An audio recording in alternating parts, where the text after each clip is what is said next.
messieurs, mais que peut bien vouloir dire Ashtacon, le nom de ce modèle?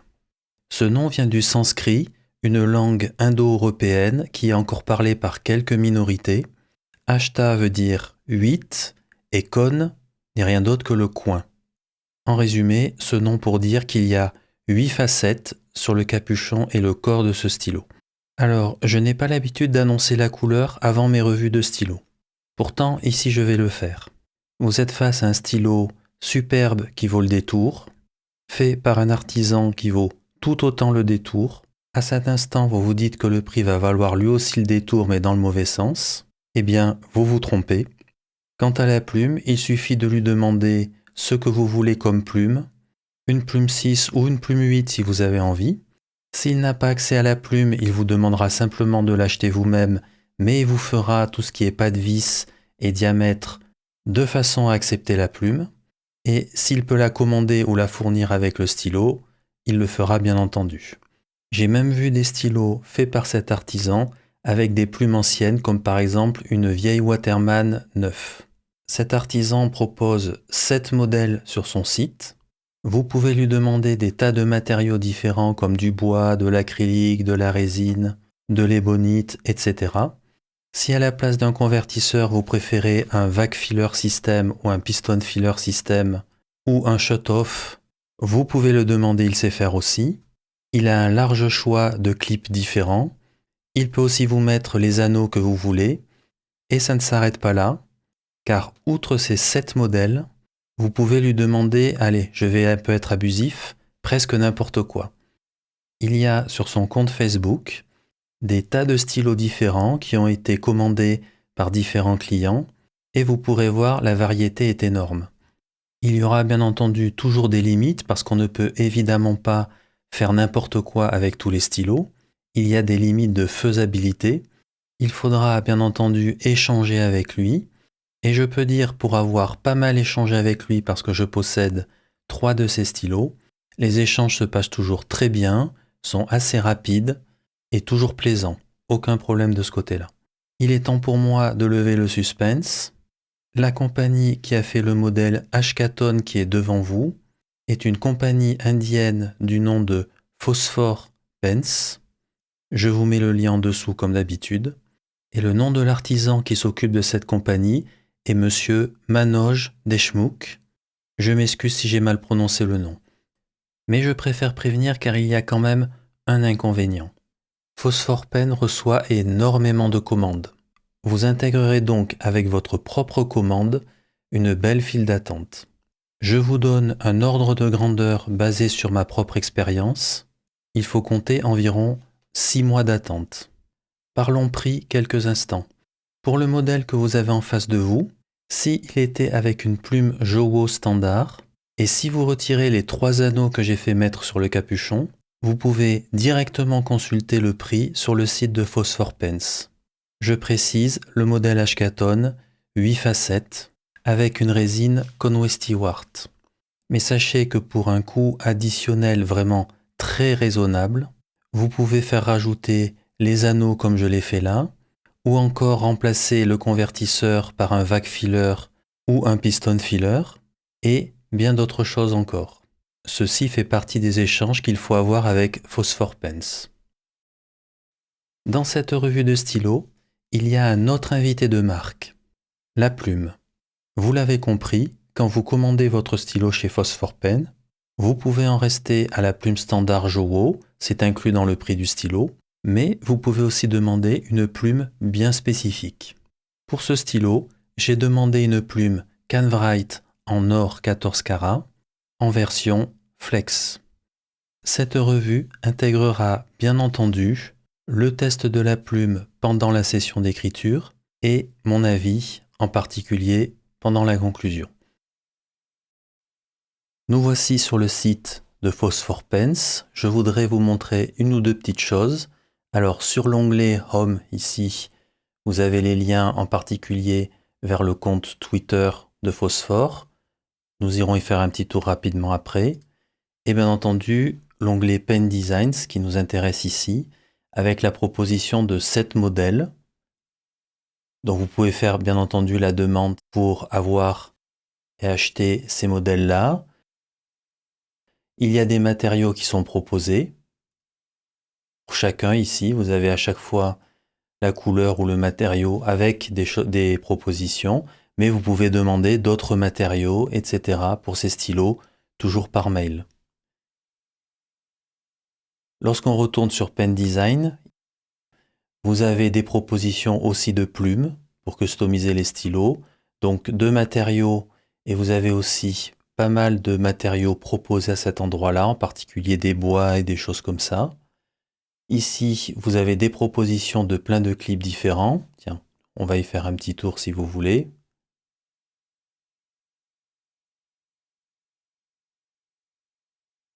Un petit peu lent. Vous pouvez choisir parmi plein de clips. Vous pouvez aussi choisir parmi plein d'anneaux différents pour enjoliver votre stylo. Des anneaux d'ailleurs faits à la main. Différentes formes de grippe, important pour le confort lors de l'écriture. Vous pouvez demander tous ces grippes-là pour les stylos. Et différents mécanismes pour remplir d'encre le stylo. Le plunger filler ici par exemple c'est un vac filler, un piston filler, bien entendu le convertisseur standard, etc. Si on revient sur les stylos, je voulais en particulier vous montrer le Ticona. Suite au fait que Madjon ait sorti un stylo triangulaire, le V60, qui est bien entendu une copie de l'Omas 360, eh bien vous voyez ici un autre choix pour pouvoir avoir un stylo triangulaire, le Ticona, et surtout avec un grip non triangulaire. Ce Ticona sera bien entendu customisable avec d'autres plumes, d'autres matériaux, etc. à discuter lors d'échanges par mail avec Phosphor Pens. Un petit tour rapidement sur la page Twitter, juste pour vous montrer qu'il n'y a pas seulement ces 7 modèles-là possibles, il y a des tas de modèles possibles et vous pouvez demander beaucoup de choses différentes. C'est bien entendu basé sur une discussion avec Phosphor. Donc vous voyez des tas de stylos ici, à cet endroit-là, qui n'ont rien à voir avec les 7 précédents modèles.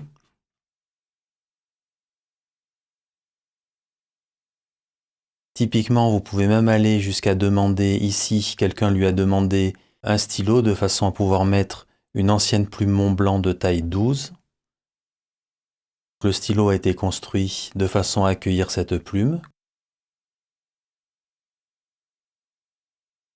Ou encore, vous voyez ici le modèle que nous sommes en train de revoir, l'Ashtacon, mais avec un vac filler.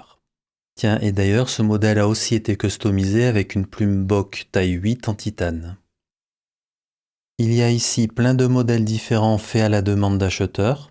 Ça peut être aussi l'un des 7 modèles du site Phosphor, mais avec des customisations demandées. Quoi qu'il en soit, n'oubliez pas, quelle que soit la customisation que vous vouliez, passez par mail. Ah, et au fait, vous l'aurez compris, quand je dis Twitter, pensez X. Regardons de plus près ce stylo. Une acrylique absolument magnifique, une Conway Stewart Blue Stardust.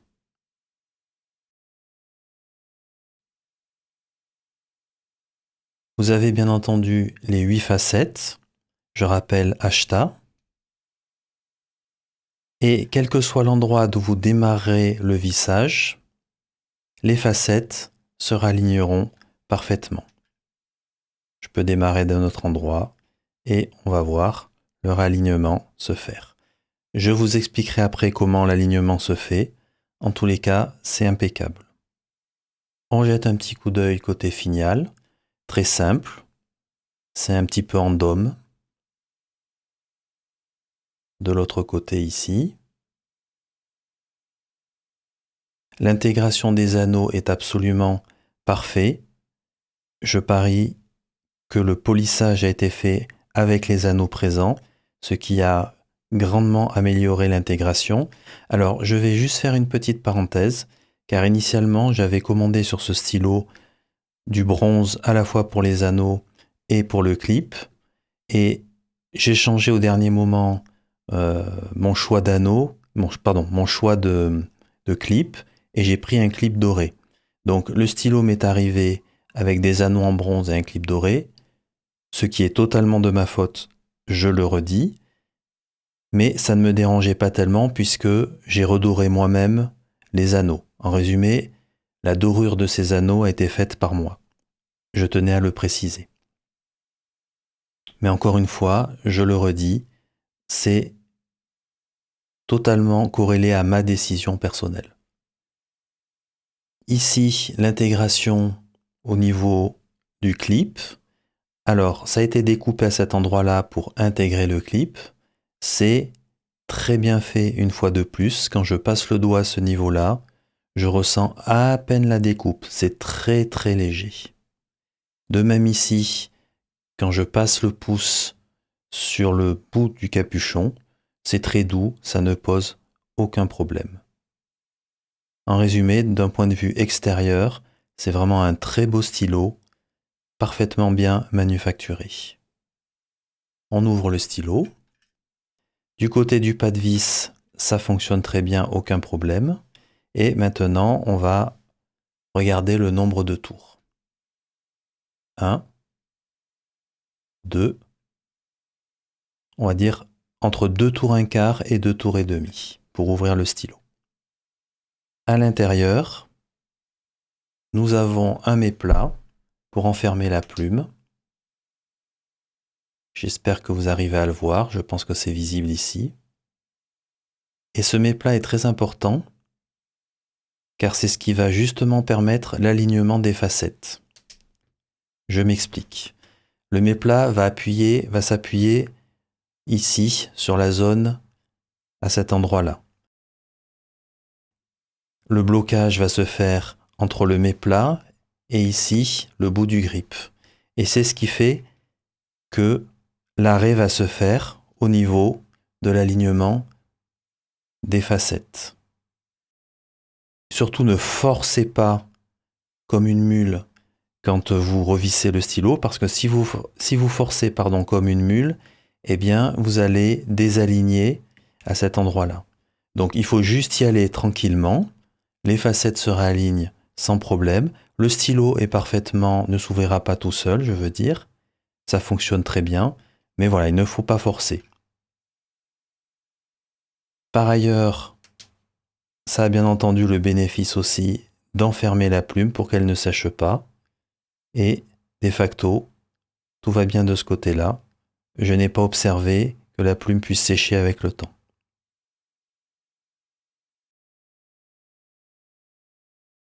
On observe à cet endroit-là une assez bonne épaisseur. Donc c'est bien robuste. Et nous passons au grip. Alors je vous rappelle que c'est moi qui ai demandé la forme de ce grip, mais vous pouvez demander à phosphore beaucoup d'autres formes de grip si c'est meilleur pour votre préhension du grip. On ouvre le stylo. Sans problème, ça fonctionne très bien. Aucun jeu, sans souci. Un Schmitt usuel, rien de spécial de ce côté-là, et qui s'enlève parfaitement bien, sans souci. On regarde maintenant le nombre de tours qu'il faut pour déchausser la plume. Alors c'est un petit peu dur, c'est très bien enchâssé. On est sur 5 tours, donc c'est très bien. Enfin, je terminerai par deux choses que je n'ai pas mentionnées. Le clip, il est tout à fait fonctionnel, aucun problème. Et au niveau des pas de vis, le jeu est très limité, mais surtout ce que je n'ai pas dit, c'est que partout on visse résine sur résine. Si je résume au final, c'est un stylo qui est parfaitement bien manufacturé, je n'ai rien à lui reprocher, c'est clairement du haut niveau.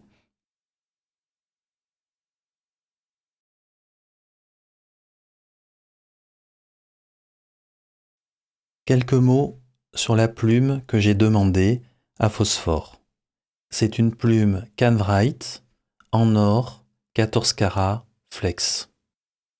Elle était livrée initialement avec un feed en plastique. Depuis, j'ai modifié le feed moi-même. J'ai pris un feed en ébonite que j'ai un petit peu retouché et retaillé de façon à ce que ça se passe très bien au niveau du housing et de la plume. Donc aujourd'hui, il y a un feed en ébonite. Ceci étant, il me semble que cette plume peut être vendue soit avec un feed en plastique, soit un feed en ébonite. Donc je pense qu'elle peut être demandée directement avec un feed en ébonite. Par ailleurs, j'ai vu du côté de chez Phosphore à une ou deux reprises qu'ils avaient fait un feed en ébonite custom, donc je suppose que c'est aussi quelque chose qui peut leur être demandé. À vérifier bien entendu par échange email. En tout cas, nous verrons pendant la session d'écriture les raisons pour lesquelles je suis passé d'un feed plastique à un feed en ébonite.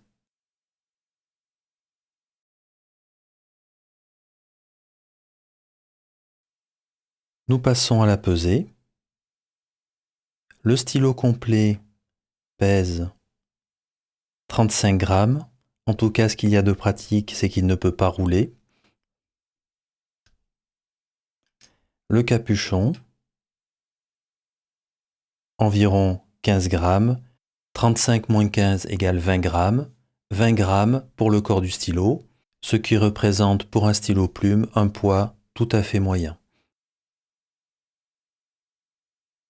On continue, on va se faire une idée un petit peu de la dimension de ce stylo. Nous avons ici le Sailor King of Pen, le stylo Phosphore, un Pélican M1000 et l'usuel Lamy Safari.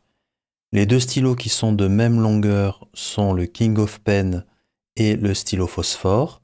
Le Pélican M1000 est un petit peu en retrait et le Lamy Safari encore un petit peu plus court.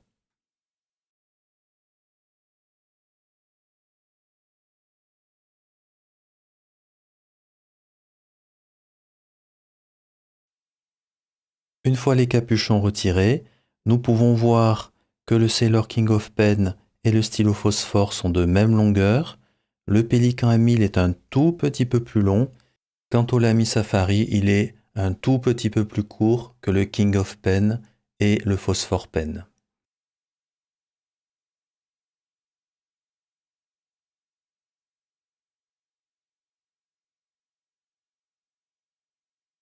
Je ne posterai pas les capuchons de ces stylos, tout simplement car comme vous pouvez le voir, le Phosphore Pen ne poste pas. Ceci étant, pour l'écriture, ça ne posera pas réellement de problème. Côté longueur, il y a de la marge, les plus grandes mains peuvent l'utiliser, il n'y a aucun problème. Alors, c'est un stylo qui certes a un diamètre assez important.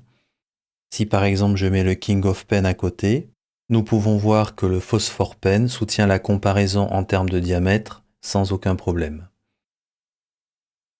Cependant, au niveau du grip, vous pourrez l'observer, nous sommes plutôt face à un grip de dimension tout à fait moyenne. Le grip du King of Pen est plus épais. Nous avons affaire à un stylo qui est très confortable. Je dirais un grip de dimension moyenne, peut-être moyen plus. Par contre, je le rappelle, c'est pour une plume 6. Je ne sais pas du tout quel deviendra le diamètre de ce grip si vous demandez par exemple une plume 8. C'est le moment de la session d'écriture. Comme je l'ai déjà mentionné avant, c'est un stylo qui est parfaitement confortable lorsqu'on écrit. Je ne reviens pas là-dessus. Côté plume, il y a des choses intéressantes à dire sur cette plume. Pour rappel, c'est une Canwright en or 14 carats, full flex. Initialement, cette plume était livrée avec un feed en plastique. J'ai pris un feed en ébonite que je possédais.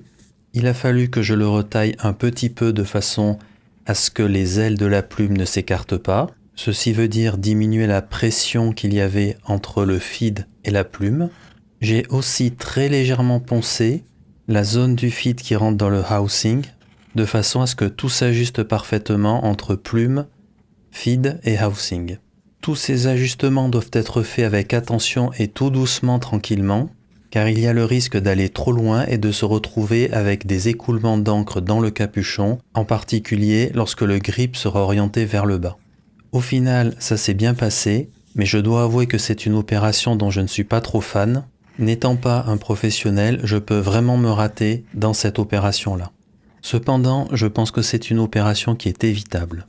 En effet, il me semble que la plume Canrite peut être aussi achetée avec un feed en ébonite, même si ça coûte un petit peu plus cher. Ce point-là reste à vérifier avec Phosphore au cas où vous auriez envie de cette plume. Et il me semble aussi que Phosphore peut vous faire des feeds sur mesure. Je crois me rappeler avoir vu un cas où ils l'ont fait. Maintenant, je me dois d'expliquer pourquoi j'ai swappé le feed en plastique pour un feed en ébonite. Tout d'abord, je connais bien les plumes Full Flex en acier de chez Canrite. Elles réclament de la force pour fléchir et l'épaisseur du trait reste limitée. En résumé, on peut considérer qu'un feed en plastique peut être OK dans ce cas-là. À l'origine, j'ai voulu cette plume d'abord pour une écriture EDC. J'avais envie de quelque chose d'un peu soft et bouncy, et j'avais envie aussi qu'il y ait un petit peu de capacité de flexion, histoire quand même de pouvoir avoir un peu de variation de trait si j'avais envie.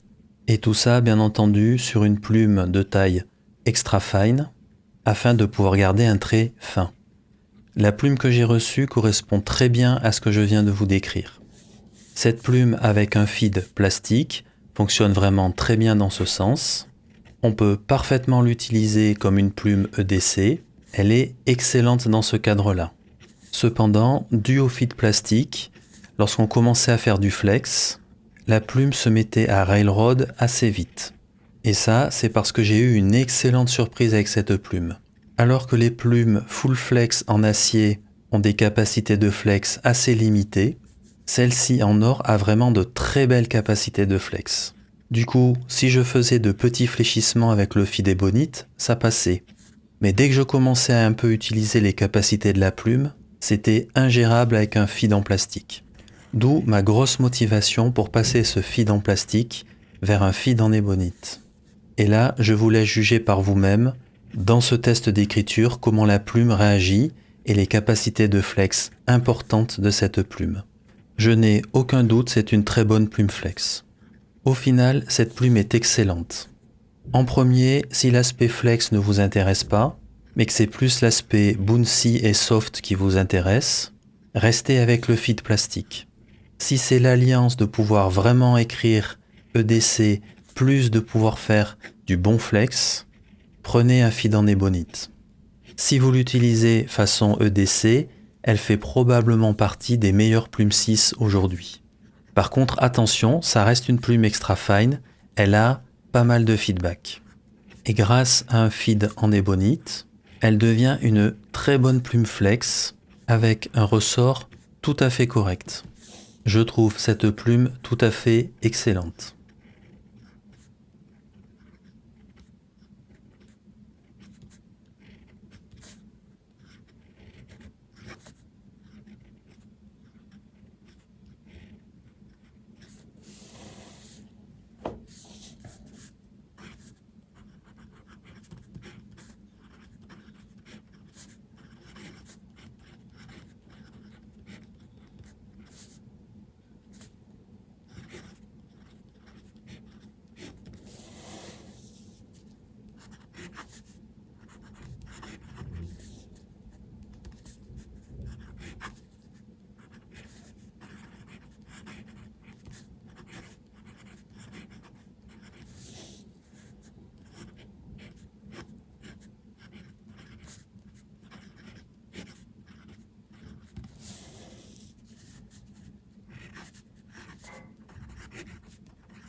c'est le moment de la conclusion, mais avant de démarrer, juste 2 points.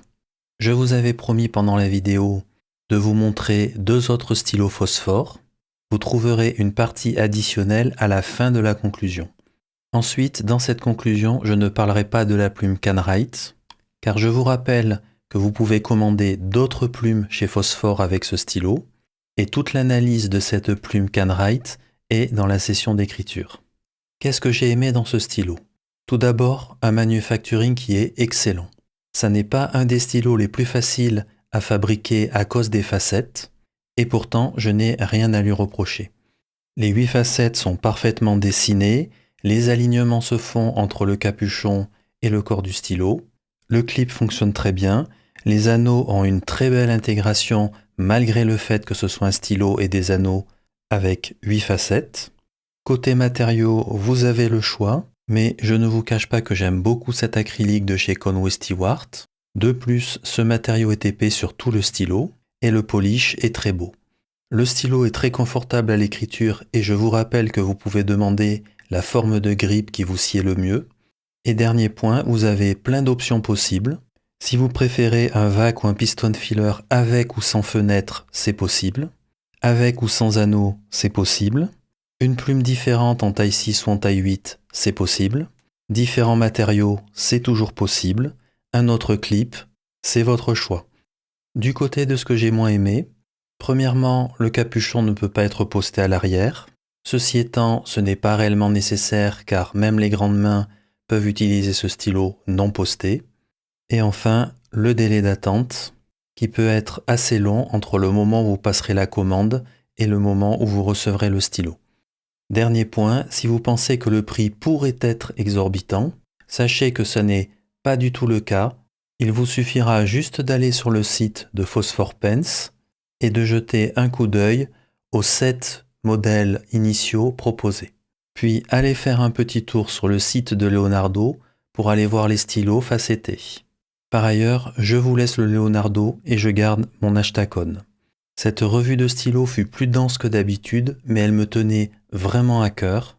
Monsieur Manoj Deshmukh Phosphore Pens a fait un travail remarquable. Ce stylo est vraiment un gros coup de cœur pour moi.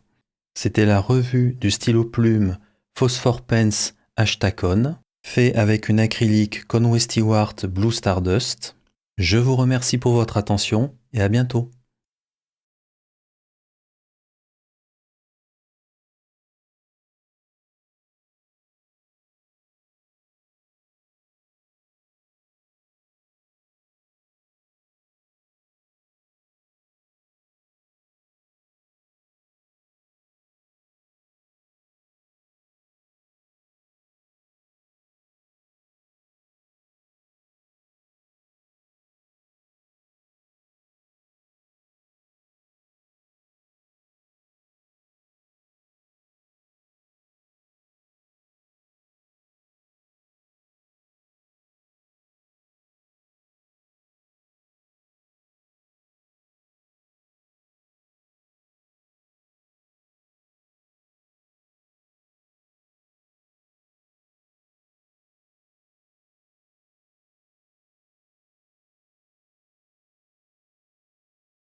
But do you believe in what you see?